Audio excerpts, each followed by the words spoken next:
আসসালামু আলাইকুম। আজকে আপনাদের সাথে শেয়ার করব চিকেন ভুনা খিচুড়ি কম সময়ে ঘরে থাকা উপকরণ দিয়ে, তাও আবার টিপ সহকারে। চলুন দেখে নেওয়া যাক কীভাবে রান্না করলাম। তো এখানে আমি মুরগির মাংসটাকে কেটে ধুয়ে নিয়েছি, আর এটা হলো স্বাদ বাড়ানোর জন্য আমি মুরগির মাংসটা একটু হলুদ মরিচ দিয়ে ভেজে নিচ্ছি, যাতে টেস্টটা ভালো আসে। তো আপনারা অনেকেই আছেন এই ব্রয়লার মুরগি খেতে চান না, তারা এভাবে ভেজে নেবেন, দেখবেন টেস্টটা একটু ভালো আসবে। তো এখানে কথা বলতে বলতে আমার মুরগির মাংসটা প্রায় ভাজা শেষ হয়ে যাচ্ছে, আর একটু বাকি আছে। তো এই যে আমার মুরগির মাংসটা এখন ভাজা হয়ে যাচ্ছে, এটাকে আমি আর একটু উল্টে পাল্টে নেড়ে চেড়ে নিব, যাতে পুড়ে না যায় নিচে, যেহেতু ভাজা মুরগির মাংস। তো আমার মুরগির মাংসটা ভাজা হয়ে গেছে, এটাকে আমি নামিয়ে রাখবো। তারপরে এখানে আমি আবার কয়েকটা আলু অ্যাড করবো, এই জন্য আলুটাকেও ভেজে নিচ্ছি। তারপরে আমি এখানে কড়াইয়ে তেল বসে দিয়েছি, আর এখানে পেঁয়াজ রসুন আদা দিয়ে দিয়েছি। এখানে পরিমাণ মতো লবণ, পরিমাণ মতো হলুদ, পরিমাণ মতো মরিচের গুঁড়া দিয়ে সুন্দর করে নেড়ে চেড়ে নিচ্ছি। তারপরে এখানে এলাচ, দারচিনি, লবঙ্গ, তেজপাতা এটাকে সুন্দর করে দিয়ে আমি সামান্য পরিমাণ পানি দিয়ে এটাকে সুন্দর করে আমি কষিয়ে নিচ্ছি। তো আমার কষাটা হয়ে গেলে যখন দেখছি উপরে তেল উঠে পড়েছে, তখন আমি যে ভাজা মাংসগুলো ছিল এগুলো আমি দিয়ে দিয়েছি।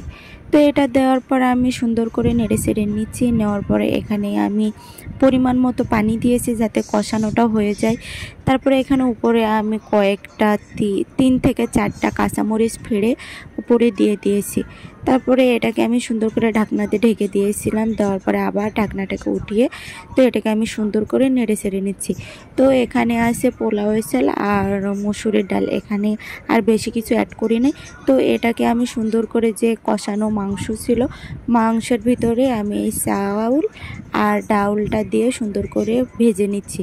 তো আমি আলাদা এক্সট্রাভাবে আর ভাজি না, যেহেতু কম উপকরণে কম সময়ে কিভাবে রান্না করা যায় সেটাই দেখাচ্ছি।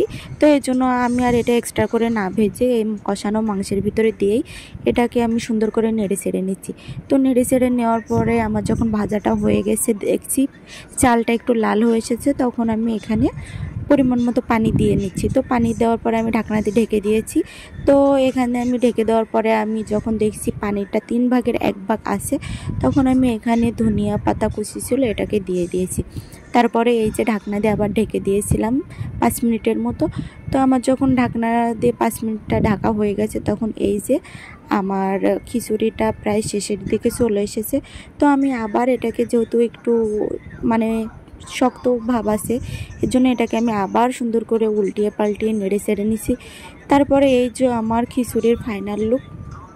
তো এটাকে আমি এখন নামিয়ে পরিবেশন করব, আর এই হলো আমার খিচুড়ির ফাইনাল লুক। যাদের হাতে একেবারে কম সময়ে পারফেক্ট খিচুড়ি রান্না করে খেতে চান, তারা এভাবে ট্রাই করে দেখতে পারেন। তো সবাই ভালো থাকবেন, সুস্থ থাকবেন। আল্লাহ হাফেজ।